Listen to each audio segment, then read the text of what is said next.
I do wonder where everybody else is.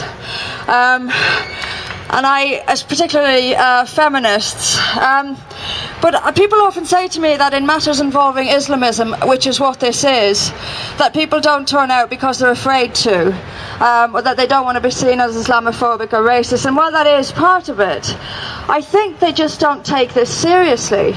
And just make no mistake about this. This is one of the most serious developments in a long line of serious developments in a miserable period of appeasement to religious misogyny. This is a very, very serious one of those. Absolutely. And we have...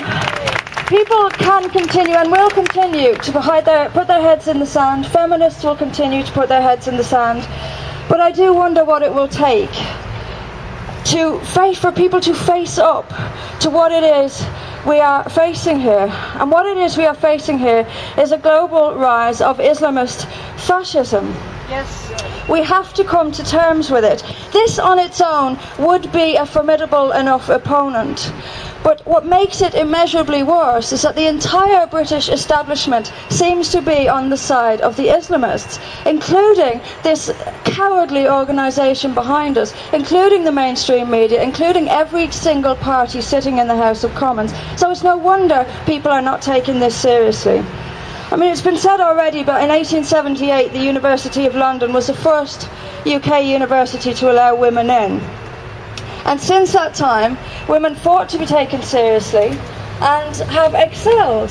Women are doctors and lawyers in overwhelming numbers and leaders. So in 2013, just as women achieve educational equality with men, this organisation, the so-called voice of UK universities, has decided to push women to the sidelines again. They've decided that this is okay. So they have decided again that religious misogyny is more important than women's basic dignity.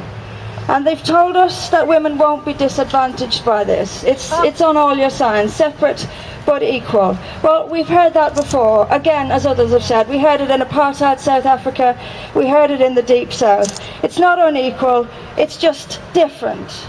This is paralleled with the same misogynistic message that all religions throw at us in order to oppress women. It's not unequal, it's just different.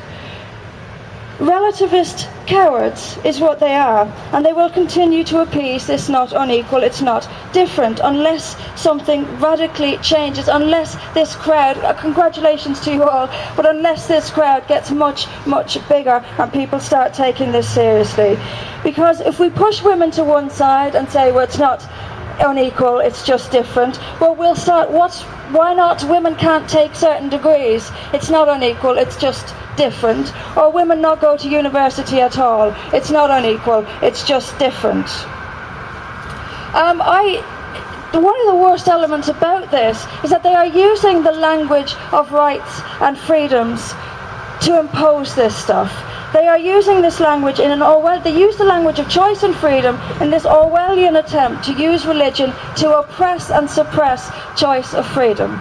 So please do me a favour, and do me and every other woman and girl in this country a favour. Start going to some meetings.